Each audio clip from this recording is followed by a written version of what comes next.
গল্পকথার আসরে আপনাদের সকলকেই স্বাগত। আসুন আজ আপনাদের ফিল্ম শুটিং নিয়ে একটি গল্প শোনাই। গল্পটির লেখক অবশ্যই সত্যজিৎ রায় এবং গল্পের নাম পটলবাবু ফিল্ম স্টার। পটলবাবু সবে বাজারের থলিটা কাঁধে ঝুলিয়েছেন, এমন সময় বাইরে থেকে নিশিকান্ত বাবু ডাক দিলেন, পটল আছো নাকি? হে আগে হ্যাঁ, দাঁড়ান আসছি। নিশিকান্ত ঘোষমশাই নেপাল ভট্টাচার্য লেনে পটলবাবুর বাড়ির 3টি বাড়ি পরেই থাকেন। বেশ আমোদের লোক। পটলবাবু থলে নিয়ে বেরিয়ে এসে বললেন, কি ব্যাপার সকাল সকাল? শোনো, তুমি ফিরছো কতক্ষণে? এই ঘন্টাখানেক। কেন? তারপর আর বেরোনোর ব্যাপার নেই তো? আজ তো ট্যাগোরস বার্থডে। আমার ছোট শালার সঙ্গে কাল নেতাজি ফার্মেসিতে দেখা হলো। সে ফিল্মে কাজ করে, লোকজন জোগাড় করে দেয়।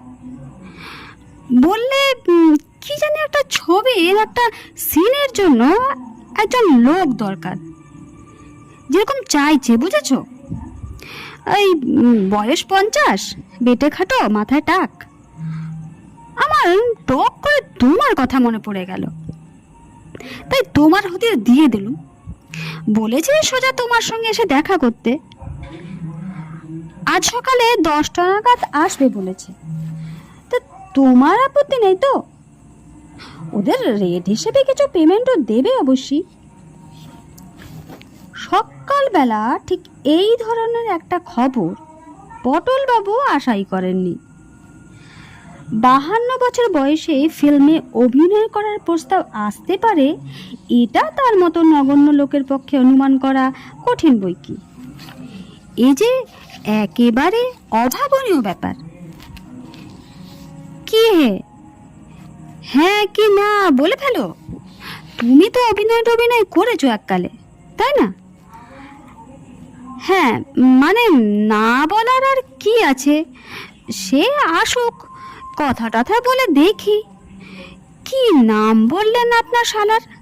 নরেশ দত্ত। বছর 30 বয়স, লম্বা দোহারা চেহারা। এই 10টা 10:30 নাগাদ আসবে বলেছে।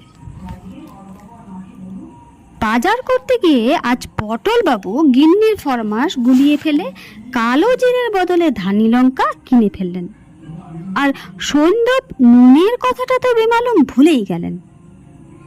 এতে অবশ্যই আশ্চর্য হবার কিছুই নেই। এককালে পটলবাবু রীতিমতো অভিনয়ের শখ ছিল। শুধু শখ কেন, নেশাই বলা চলে। যাত্রায়, শখের থিয়েটারে, পুজো পার্বণে, পাড়ার ক্লাবে, অনুষ্ঠানে তার বাঁধা কাজ ছিল অভিনয় করা। হ্যান্ডবিলে কতবার নাম উঠেছে পটলবাবুর। একবার তো নিচের দিকে আলাদা করে বড় অক্ষরে নাম বেরোলো, পরাশরের ভূমিকায় শ্রী শীতলাকান্ত রায়। তার নামে টিকিট বিক্রি হয়েছে বেশি, এমনও সময় গেছে এককালে। তখনও বেশি তিনি থাকতেন কাঁচরাপাড়ায়। সেখানেই রেলের কারখানায় চাকরি ছিল তার।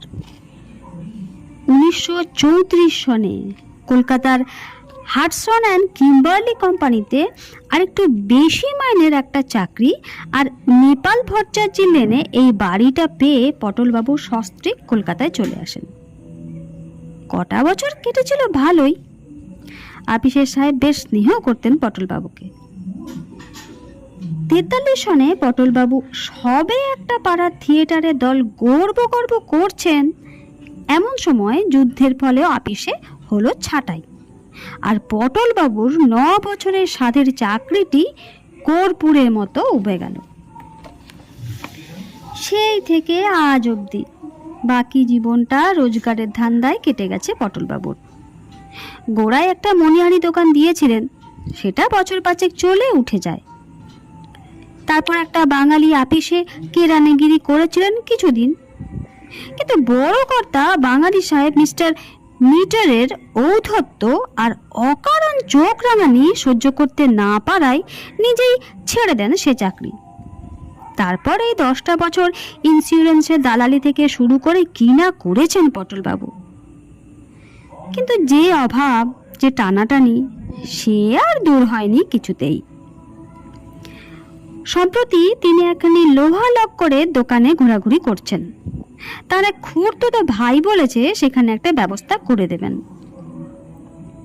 আর অভিনয়, সে তো যেন আর এক জন্মের কথা। অজান্তে এক একটা দীর্ঘ নিঃশ্বাসের সঙ্গে আবছা আবছা মনে পড়ে যায়, এই আর কি। নেহাত পটলবাবুর স্মরণ শক্তি ভালো, তাই কিছু ভালো ভালো পার্টের ভালো ভালো অংশ এখনো মনে আছে। শুনো, পুনঃ পুনঃ গান্ডীব ঝঙ্কার সপক্ষ আকুল মহারণে, যিনি শত পবন হুঙ্কার পর্বতাকার গদা করিছে ঝঙ্কার ব্রকদর সঞ্চালনে। ওহ, ভাবলে এখনো গায়ে কাঁটা দিয়ে উঠে। নরেশ দত্ত এলেন ঠিক 12:30টার সময়। পটলবাবু প্রায় আশা ছেড়ে দিয়ে নাইতে যাবার তোড়জোড় করছিলেন। এমন সময় দরজায় টোকা পড়ল। আসুন আসুন। পটলবাবু দরজা খুলে আগন্তুককে প্রায় ঘরের ভিতর টেনে এনে তার হাতল ভাঙা চেয়ারটি তার দিকে এগিয়ে দিয়ে বললেন, বসুন। না না, বসবো না। নিশিকান্তবাবু আপনাকে আমার কথা বলেছেন বোধহয়। হ্যাঁ, আমি অবশ্যই খুবই অবাক হয়েছি এতদিন বাদে। আপনার আপত্তি নেই তো? পটলবাবুর লজ্জায় মাথা হেঁট হয়ে গেল। আমাকে দিয়ে মানে চলবে তো? নরেশবাবু গম্ভীরভাবে একবার পটলবাবুর আপাত মস্তক চোখ বুলিয়ে নিয়ে বললেন, বেশ চলবে, খুব চলবে। কাজটা কিন্তু কাল রবিবার। হ্যাঁ, কোনো স্টুডিওতে নয় কিন্তু, জায়গাটা বলে দিচ্ছি আপনাকে। মিশন রো আর বেন্টিং স্ট্রিটের মোড়ের ফ্যারাডে হাউসটা দেখেছেন তো? 7 তলা বিল্ডিং একটা, সেইটার সামনে ঠিক 8:30টায় পৌঁছে যাবেন। ওখানেই কাজ।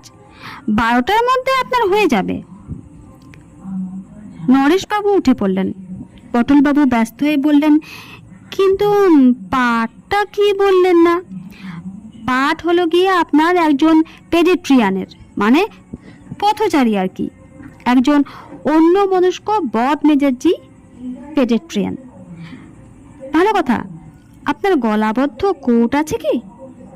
তা আছে বোধহয়, ওটাই পরে আসবেন। ডার্ক রং তো, বাদামি গোছের, গরম কিন্তু। তা হোক না। আর আমাদের সিনটাও শীতকালেরই, ভালোই হবে। কাল 8:30 ফ্যারাডে হাউস। পটলবাবুর ধাঁ করে জরুরি প্রশ্ন মাথায় এসে গেল, পাঠটায় ডায়লগ আছে তো? কথা বলতে হবে তো? আলবাত, স্পিকিং পার্ট। আপনি আগে অভিনয় করেছেন তো? হ্যাঁ, তা একটু আধটু। তবে শুধু হেঁটে যাবার জন্য আপনার কাছে আসবো কেন? সে তো রাস্তা থেকে যে কোনো একটা পেরিট্রেন ধরে নিলেই হতো। ডায়লগ আছে বই কি, এবং সেটা কাল ওখানে গেলেই পেয়ে যাবেন। আসি। নরেশ দত্ত চলে যাবার পর পটলবাবু তার গিন্নির কাছে গিয়ে ব্যাপারটা খুলে বললেন, যা বুঝেছি। বুঝলে গিন্নি, এ পাঠটা হয়তো তেমন একটা বড় কিছু নয়। অর্থপ্রাপ্তি অবশ্যই আছে সামান্য, কিন্তু সেটাও বড় কথা নয়। আসল কথা হচ্ছে, থিয়েটারে আমার প্রথম পাঠ কি ছিল মনে আছে তো? মৃত সৈনিকের পাঠ। স্রেফ হাঁ করে চোখ বুজে হাত পা ছড়িয়ে পড়ে থাকা। আর তার থেকেই আস্তে আস্তে কোথায় উঠেছিলাম মনে আছে তো? ওয়ার্ড সাহেবের হ্যান্ডশেক মনে আছে? আর আমাদের মিউনিসিপ্যালিটির চেয়ারম্যান চারু বিশ্বাসের দেওয়া সেই মেডেল। হ্যাঁ, এ তো সবে সিঁড়ির প্রথম ধাপ। কি বলো? হ্যাঁ, মান যশ প্রতিপত্তি খ্যাতি যদি বেঁচে থাকি ভবে হে মোর গৃহিণী, এ সবই লোভিব আমি। পটল বাবু 52 বছর বয়সে হঠাৎ তিড়িং করে একটা লাফ দিয়ে উঠলেন। গিন্নি বলেন, করো কি? কিচ্ছু ভেবো না গিন্নি, শিশির ভাদুরী 70 বছর বয়সে চাণক্যের পাটে কি লাভখানা দিতেন মনে আছে? আজ যে পুনর্যৌবন লাভ করেছি, গাছে কাঁঠাল গোফে তেল, সাধে কি তোমার কোনোদিন কিচ্ছু হয় না? হবে হবে, সব হবে। ভালো কথা, আজ বিকেলে একটু চা খাবো বুঝেছো, আর সঙ্গে একটু আদার রস, নইলে গলাটা ঠিক। পরদিন সকালে মেট্রোপলিটন কোম্পানির ঘড়িতে যখন 8:07 তখন পটলবাবু এসপ্ল্যানেডে এসে পৌঁছলেন। সেখান থেকে বেন্টিং স্ট্রিট ও মিশন রোয়ের ফ্যারাডে হাউসে পৌঁছতে লাগলো আরও মিনিট 10। বিরাট তোড়জোড় চলছে আপিসের গেটের সামনে। 3-4খানা গাড়ি, তার একটা বেশ বড়, প্রায় বাসের মতন, তার মাথায় আবার কত কি জিনিসপত্র। রাস্তার ঠিক ধারটায় ফুটপাতের উপরে একটা তেপায়া কালো যন্ত্রের মতো জিনিস, তার পাশে কয়েকজন লোক ব্যস্ত সমস্ত হয়ে ঘোরাফেরা করছে। গেটের ঠিক মুখটাতে একটা তেপায়া লোহার ডান্ডার মাথায় আরেকটা লোহার ডান্ডা আড়াআড়িভাবে শোয়ানো রয়েছে, আর তার ডগা থেকে ঝুলছে একটা মৌমাছির চাকের মতো দেখতে জিনিস। এছাড়া ইতস্তত ছড়িয়ে রয়েছে জনা 30 লোক, যাদের মধ্যে অবাঙালিও লক্ষ্য করলেন পটলবাবু, কিন্তু এদের যে কি কাজ সেটা ঠাউর করতে পারলেন না। কিন্তু নরেশবাবু কোথায়? একমাত্র তিনি ছাড়া তো পটলবাবুকে কেউই চেনেন না। দুরু দুরু বুকে পটলবাবু এগিয়ে চললেন আপিসের গেটের দিকে। বৈশাখ মাস, গলাবদ্ধ খদ্দরের কোটটা গায়ে বেশ ভারী বোধ হচ্ছিল। গলার চারপাশ দিয়ে বিন্দু বিন্দু ঘাম অনুভব করলেন পটলবাবু। এই যে অতুলবাবু, এদিকে। অতুলবাবু? পটলবাবু ঘুরে দেখেন আপিসের বারান্দায় একটা থামের পাশে দাঁড়িয়ে নরেশবাবু। এগিয়ে গিয়ে নমস্কার করে বললেন, আমার নামটা বোধ হয় ঠিক নোট করা নেই আপনার। শ্রী শীতলাকান্ত রায়। অবশ্যই পটলবাবু বলে সকলে জানে, থিয়েটারও ওই নামে জানতো। ও, তা আপনি তো বেশ পাংচুয়াল দেখছি। পটলবাবু মৃদু হাসলেন। 9 বছর হাডসন কিম্বারলিতে চাকরি করেছি, লেট হয়নি একদিনও, নট এ সিঙ্গল ডে। বেশ বেশ, আপনি এক কাজ করুন, ওই ছায়াটায় গিয়ে একটু ওয়েট করুন, আমরা এদিকে একটু কাজ এগিয়ে নিই। তেপায়া যন্ত্রটার পাশ থেকে একজনে বলে উঠল, নরেশ স্যার। উনি কি আমাদের লোক? হ্যাঁ স্যার, ইনি মানে ওই ধাক্কার ব্যাপারটা। ও ঠিক আছে, এখন জায়গাটা ক্লিয়ার করো তো, শট নেব। পটলবাবু আপিসের পাশে একটা পানের দোকানে ছাউনির তলায় গিয়ে দাঁড়ালেন। বায়োস্কোপ তলা তিনি এর আগে কখনো দেখেননি, তার কাছে সবই নতুন। থিয়েটারের সঙ্গে কোনো মিল তো নেই। আর কি পরিশ্রম করে লোকগুলো, ওই ভারী যন্ত্রটাকে পিঠে করে নিয়ে এখান থেকে ওখানে রাখছে একটি 20-22 বছরের ছোকরা। 20-25-এর ওজন তো হবেই যন্ত্রটার, কিন্তু তার ডায়লগ কই? আর তো সময় নেই বেশি, অথচ এখনো তাকে যে কি বলতে হবে তাই জানেন না পটলবাবু। হঠাৎ যেন একটু নার্ভাস বোধ করলেন পটলবাবু। এগিয়ে যাবেন নাকি? ওই তো নরেশবাবু, একবার তাকে বলা উচিত নয় কি? পাঠ ছোটই হোক বা বড়ই হোক, ভালো করে করতে হলে তাকে তো তৈরি করতে হবে সেই পাঠ। না হলে এতগুলো লোকের সামনে তাকে যদি কথা গুলিয়ে ফেলে অপদস্থ হতে হয়। আজ প্রায় 20 বছর অভিনয় করা হয়নি যে। পটলবাবু এগিয়ে যেতে গিয়ে একটা চিৎকার শুনে থমকে গেলেন, সাইলেন্স। তারপর নরেশবাবুরও গলা পাওয়া গেল, এবার শট না হবে, আপনারা দয়া করে একটু চুপ করুন, কথাবার্তা বলবেন না, জায়গা ছেড়ে নড়বেন না, ক্যামেরার দিকে এগিয়েও আসবেন না। তারপর আবার সেই প্রথম গলার চিৎকার, সাইলেন্স, ট্রেকিং। এবার পটলবাবু লোকটিকে দেখতে পেলেন। মাঝারি গোছের মোটা সোটা ভদ্রলোকটি তেপায়া যন্ত্রটার পাশেই দাঁড়িয়ে আছেন। গলায় একটা চেন থেকে দূরবীনের মতো একটা জিনিস ঝুলছে। ইনি কি পরিচালক নাকি? কি আশ্চর্য, পরিচালকের নামটাও যে তার জেনে নেওয়া হয়নি। এবারে পরপর আরো কতগুলো চিৎকার পটলবাবুর কানে এলো। Start, sound, running, action.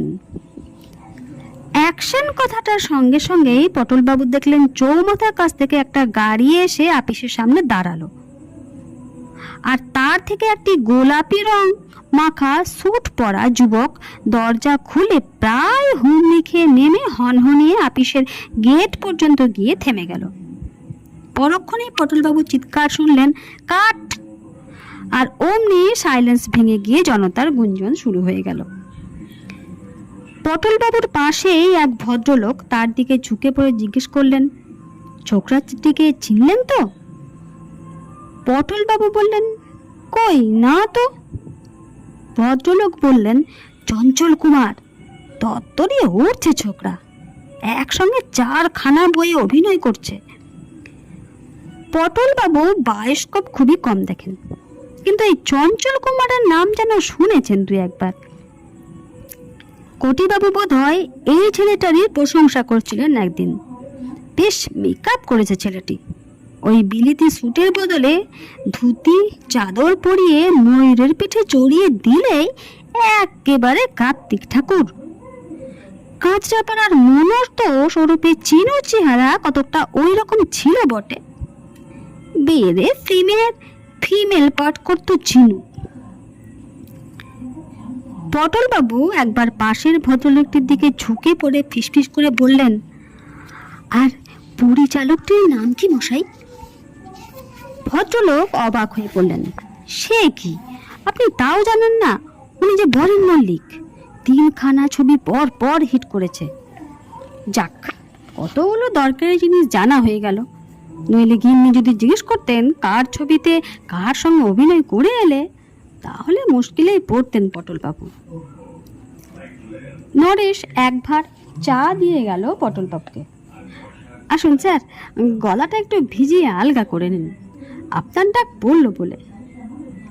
Patolbabu এবার আসল কথাটা না বলে পারলেন না। আমার ডায়লগটা যদি এই বেলা দিতেন তো। ডায়লগ? আসুন আমার সঙ্গে। নরেশ তেপায়া যন্ত্রটার দিকে এগিয়ে গেল, পিছনে পটলবাবু। এই শশাঙ্ক!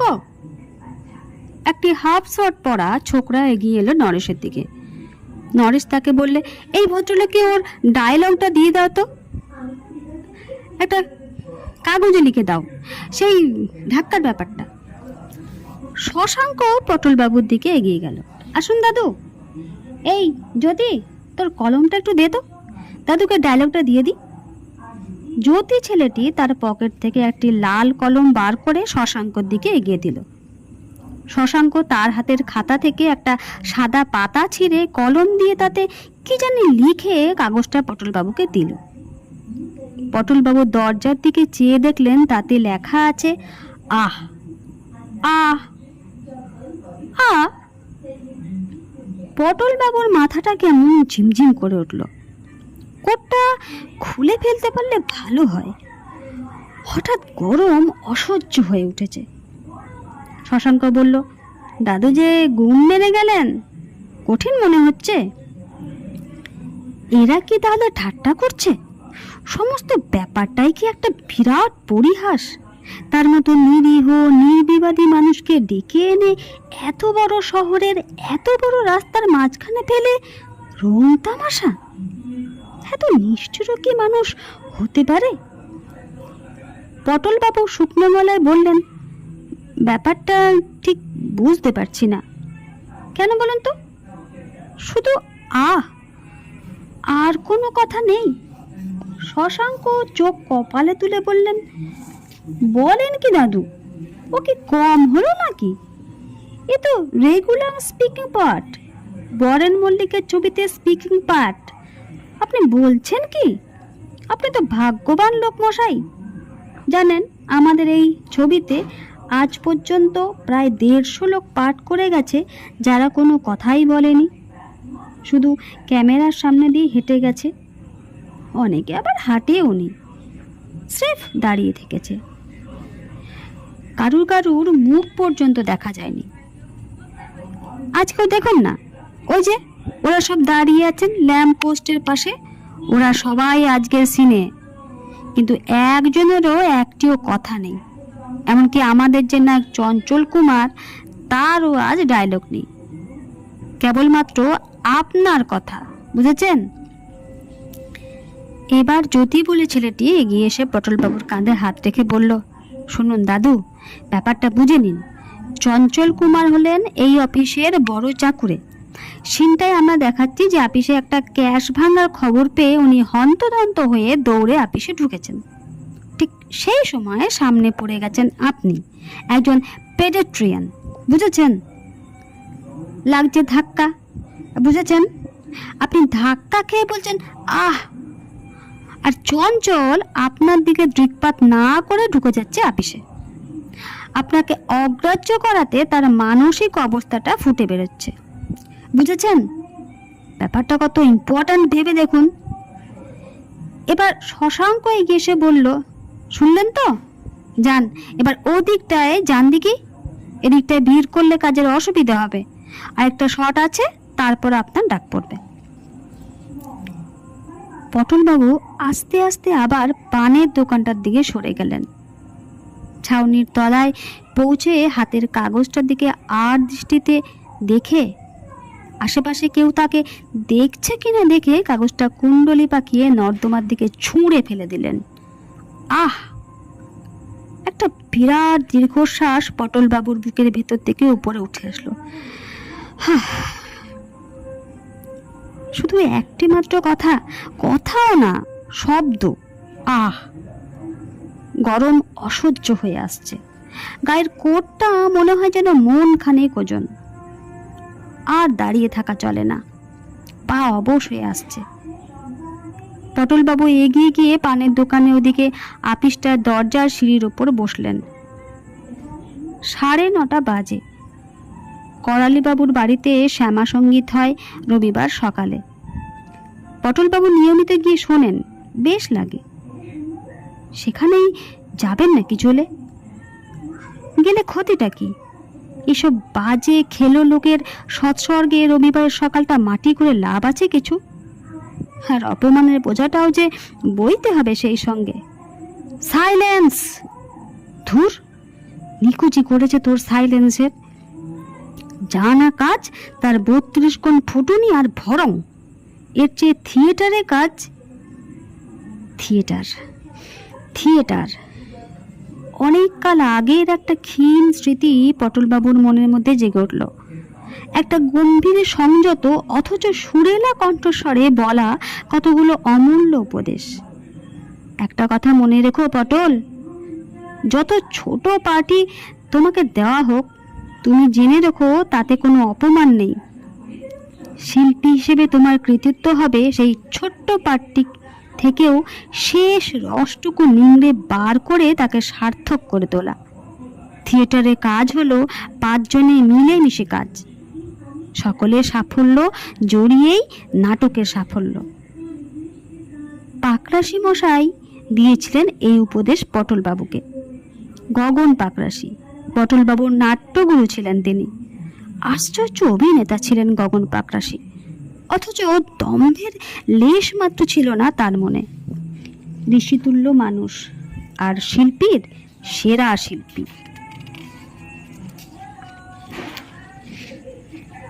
আরেকটা কথা বলতেন পাকরাশি মশাই, নাটকের এক একটি কথা হলো এক একটি গাছের ফল।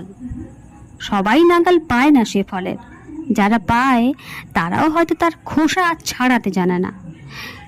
কাজটা আসলে হলো তোমার, অভিনেতার। তোমাকে জানতে হবে কি করে সে ফল পেরে তার খোসা ছাড়িয়ে তার থেকে রস নিংড়ে বার করে সেটা লোকের কাছে পরিবেশন করতে হয়। গগন পাকরাশির কথা মনে হতেই পটলবাবুর মাথা আপনা থেকেই নত হয়ে এলো। সত্যি কি তার আজকের পাঠটাই কিছুই করার নেই? একমাত্র কথা তাকে বলতে হবে, আহ। কিন্তু একটি কথা বলে কি এক কথায় তাকে উড়িয়ে দেওয়া যায়? আহ আহ আহ আহ আহ। পটলবাবু বারবার নানান সুরে কথাটাকে আওড়াতে লাগলেন। আওড়াতে আওড়াতে ক্রমে তিনি একটা জিনিস আবিষ্কার করলেন, ওই আহ কথাটাই নানান সুরে নানানভাবে বললে মানুষের মনের নানান অবস্থা প্রকাশ করছে। চিমটি খেলে মানুষ যেভাবে আহ বলে, গরমে ঠান্ডা শরবত খেলে মোটেই সেভাবে আহ বলে না। এ দুটো একেবারে আলাদা রকমের। আবার আচমকা কানে সুরসুরি খেলে বেরোয় আরও আরেক রকম আহ। এছাড়াও আরও কত রকম আহ রয়েছে। দীর্ঘশ্বাসের আহ, তাচ্ছিল্যের আহ, অভিমানের আহ, ছোট্ট করে বলা আহ, লম্বা করে বলা আহ, চেঁচিয়ে বলা আহ, মৃদু স্বরে আহ, চড়া গলায় আহ, খাদে গলায় আহ। আর আটাকে বাদে শুধু শুরু করে বিসর্গটায় সুর চড়িয়ে আহ। আশ্চর্য! পটলবাবুর মনে হলো তিনি যেন ওই একটি কথা নিয়েই একটা আস্ত অভিধান লিখে ফেলতে পারেন। এত নিরুৎসাহ হচ্ছিলেন কেন তিনি? এই একটা কথা শোনার ক্ষণি তেমন তেমন অভিনেতা তো এই একটা কথাতে বাজি মাত করে দিতে পারে। সাইলেন্স! পরিচালক মশাই ওদিকে আবার হুঙ্কার দিয়ে উঠেছেন। পটলবাবু দেখলেন জ্যোতি ছোকরাটি তার কাছেই ভিড় সরাচ্ছে। ছোকরাকে একটা কথা বলা দরকার। পটলবাবু দ্রুত পদে এগিয়ে গেলেন তার কাছে। আমার কাজটা হতে আর কতক্ষণ দেরি ভায়া? অত ব্যস্ত হচ্ছেন কেন দাদু? একটু ধরতে হয় এ ব্যাপারে। আরো আধ ঘন্টা অপেক্ষা করুন। নিশ্চয়ই নিশ্চয়ই অপেক্ষা করবো বই কি। এই আমি কাছাকাছি আছি, দেখবেন আবার শর্টকাবেন না যেন। যদি চলে গেল। Start sound. পটলবাবু পা টিপে টিপে শব্দ না করে রাস্তা পেরিয়ে উল্টো দিকের একটা নিরিবিলি গলিতে ঢুকে পড়লেন। ভালোই হলো, হাতে সময় পাওয়া গেছে কিছুটা। এরা যখন রিহার্সাল বিশেষ ধার ধারছে না, তখন তিনি নিজেই নিজের অংশটা অভ্যাস করে নেবেন। গলিটা নির্জন, একে আপিস পাড়া, বাসিন্দা এমনিতেই কম, তাই রবিবার। যে কজন লোক ছিল সবাই ফ্যারাডে হাউসের দিকে বায়োস্কোপে তামাশা দেখতে চলে গেছে। পটলবাবু গলা খাকড়ে নিয়ে আজকের এই বিশেষ দৃশ্যের আ শব্দটি আয়ত্ত করতে লাগলেন। আর সেই সঙ্গে আচমকা ধাক্কা খেলে মুখটা কিরকম বিকৃত হতে পারে, হাত দুটো কতখানি বেঁকে কিভাবে চিতিয়ে উঠতে পারে, আঙুলগুলো কতখানি ফাঁক হতে পারে, আর পায়ের অবস্থা কিরকম হতে পারে, এই সবই একটি কাঁচের জানালায় নিজের ছায়া দেখে ঠিক করে নিতে লাগলেন। ঠিক আধ ঘন্টা পরে পটলবাবু ডাক পড়ল। এখন আর তার মনে কোনো নিরুৎসাহের ভাব নেই। উদ্বেগ কেটে গেছে তার মন থেকে। রয়েছে কেবল একটা চাপা উত্তেজনা, রোমাঞ্চ। 25 বছর আগে স্টেজে অভিনয় করার সময় একটা বড় দৃশ্যে নামবার আগে যে ভাবটা তিনি অনুভব করতেন, সেই ভাব। পরিচালক বরেন মল্লিক পটলবাবুকে ডেকে বললেন, আপনি ব্যাপারটা বুঝে নিয়েছেন তো? আগে হ্যাঁ, বেশ। আমি প্রথম বলবো স্টার্ট সাউন্ড, তার উত্তরে ভেতর থেকে সাউন্ড রেকর্ডিস্ট বলবে রানিং। বলা মাত্র ক্যামেরা চলতে থাকবে। তারপর আমি বলবো অ্যাকশন। বললেই আপনি ওই থামের কাজটা থেকে এই দিকে হেঁটে আসতে শুরু করবেন। আর নায়ক এই গাড়ির দরজা থেকে যাবে ওই আপিসের গেটের দিকে। আন্দাজ করে নেবেন যাতে ফুটপাতে এই রকম জায়গাটার কালেকশনটা হয়। নায়ক আপনাকে অগ্রাহ্য করে ঢুকে যাবে আপিসে, আর আপনি বিরক্ত হয়ে আহ বলে আবার হাঁটতে শুরু করবেন। কেমন? পটলবাবু বললেন, একটা রিহার্সাল। না না, বরণবাবু বাধা দিলেন, মেঘ করে আসছে মশাই, রিহার্সালের টাইম নেই, রোদ থাকতে শটটা নেওয়া দরকার। কেবল একটা কথা, আবার কি? গলিতে রিহার্সাল দেওয়ার সময় পটলবাবু একটা আইডিয়া এসেছিল, সেটা সাহস করে বলেই ফেললেন। আমি ভাবছিলাম, ইয়ে, আমার হাতে যদি একটা খবরের কাগজ থাকে আর আমি যদি সেটা পড়তে পড়তে ধাক্কাটা খাই, মানে অন্যমনস্কতার ভাবটা ফুটিয়ে। বরেন মল্লিক তার কথাটা শেষ না হতেই বলে উঠলেন, বেশ তো, ও মশাই, আপনার যুগান্তরটা এই ভদ্রলোককে দিয়ে দিন তো। হ্যাঁ, এইবার ওই থামের পাশে আপনার জায়গায় গিয়ে রেডি হয়ে যান।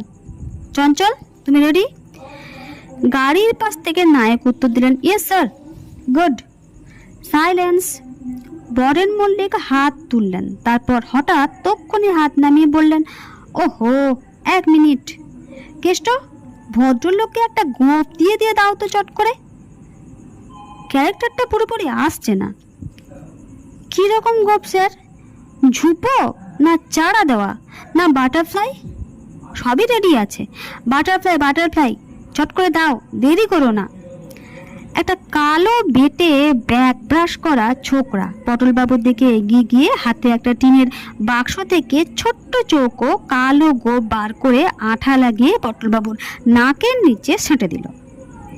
পটলবাবু বললেন, দেখো বাবু, ধাক্কা ধাক্কিতে খুলে যাবে না তো? ছোকরা হেসে বললেন, ধাক্কা কেন, আপনি দাঁড় আসিনের সময় কুস্তি করুন না, তাও খুলবে না। লোকটার হাতে আয়না ছিল। পটলবাবু টুক করে তাতে একবার নিজের চেহারাটা দেখে নিলেন। সত্যি তো বেশ মানিয়েছে, খাসা মানিয়েছে। পটলবাবু পরিচালকের তীক্ষ্ণ দৃষ্টিকে মনে মনে তারিফ না করে পারলেন না। Silence, silence. পটলবাবু গোঁফ পরা দেখে দর্শকের মধ্যে একটা গুঞ্জন শুরু হয়েছিল। বরেন মল্লিকের হুঙ্কারে সেটা থেমে গেল। পটলবাবু লক্ষ্য করলেন, সমবেত জনতার বেশিরভাগ লোকই তার দিকেই চেয়ে আছে। Start, sound. পটলবাবু গলাটা খাকিয়ে নিলেন। 1, 2, 3, 4, 5। 5 পা আন্দাজে হাঁটলে পর পটলবাবু ধাক্কার জায়গায় পৌঁছবেন, আর চঞ্চল কুমারের হাঁটতে হবে বোধহয় 4 পা। সুতরাং দুজনে যদি একসঙ্গে রওনা হন তাহলে পটলবাবুকে একটু বেশি জোরে হাঁটতে হবে, তা না হলে রানিং। পটলবাবু খবরের কাগজটা তুলে মুখের সামনে ধরলেন। 10 আনা বিরক্তির সঙ্গে 6 আনা বিস্ময় মিশিয়ে আহ তা বলেই ফেললেন। অ্যাকশন। জয় গুরু। খচ খচ খচ খচ খচ ঠন। পটলবাবু হঠাৎ চোখে অন্ধকার দেখলেন। নায়কের মাথার সঙ্গে তার কপালে ঠোকাঠুকি লেগেছে। একটা তীব্র যন্ত্রণা তাকে এক মুহূর্তের জন্য জ্ঞান শূন্য করে দিয়েছে, কিন্তু পর মুহূর্তে এক প্রচণ্ড শক্তি প্রয়োগ করে আশ্চর্যভাবে নিজেকে সামলে নিয়ে পটলবাবু 10 আনা বিরক্তির সঙ্গে 3 আনা বিস্ময় ও 3 আনা যন্ত্র মিশিয়ে আহ শব্দটা উচ্চারণ করে কাগজটা সামলে নিয়ে আবার চলতে আরম্ভ করলেন। কাট। ঠিক হলো কি? পটলবাবু গভীর উৎকণ্ঠার সঙ্গে বরেনবাবুর দিকে এগিয়ে এলেন। পেড়ে হয়েছে, আপনি তো ভালো অভিনেতা মশাই। শুনেন, কালো কাঁচটা একবার লাগিয়ে দেখো তো মেঘের কি অবস্থা। শশাঙ্ক এসে বলল, দাদুর চোট লাগেনি তো? চঞ্চল কুমার মাথায় হাত বুড়োতে বুড়োতে এসে বললেন, ধন্যী মশাই আপনার টাইমিং, বাপের নাম ভুলিয়ে দিয়েছিলেন প্রায়। ওহ। নরেশ ভিড় ঠেলে এসে বলল, আপনি এই ছায়াটা দাঁড়ান একটু, আরেকটা শট নিয়েই আপনার ব্যাপারটা করে দিচ্ছি। পটলবাবু ভিড় ঠেলে ঘাম মুছতে মুছতে আবার পানের দোকানটার ছায়া এসে দাঁড়ালেন। মেঘে সূর্য ঢেকে গরমটা একটু কমেছে, কিন্তু পটলবাবু তাও কোটটা খুললেন। আহ, কি আরাম! একটা গভীর আনন্দ ও আত্মতৃপ্তির ভাব ধীরে ধীরে তার মনকে আচ্ছন্ন করে ফেলল। তার আজকের কাজ সত্যি ভালো হয়েছে। এতদিন অকেজো থেকেও তার শিল্পী মন ভোঁতা হয়ে যায়নি। গগন পাকরাশি আজ তাকে দেখলে খুশি হতেন, কিন্তু এরা কি সেটা বুঝতে পেরেছে? পরিচালক বরেন মল্লিক কি তা বুঝেছেন? এই সামান্য কাজ নিখুঁতভাবে করার জন্য তার যে আগ্রহ, তার পরিশ্রম, তার কদর কি এরা করতে পারে? সেই ক্ষমতা কি এদের আছে? এরা বোধহয় লোক ডেকে এনে কাজ করিয়ে টাকা দিয়েই খালাস। টাকা, কত টাকা? 5, 10, 25। টাকার তার অভাব ঠিকই, কিন্তু এই আজকের এই যে আনন্দ, তার কাছে 5টা টাকা আর কি? মিনিট 10 পরে নরেশ পানের দোকানের কাছে পটলবাবুর খোঁজ করতে গিয়ে ভদ্রলোককে আর দেখতে পেল না। সে কি, টাকাটা না নিয়ে চলে গেল নাকি লোকটা? আচ্ছা ভোলা মন তো। বরেন মল্লিক হাঁক দিলেন, রোদ বেরিয়েছে, সাইলেন্স সাইলেন্স। ওহে নরেশ, চলে এসো, ভিড় সামলাও। নমস্কার।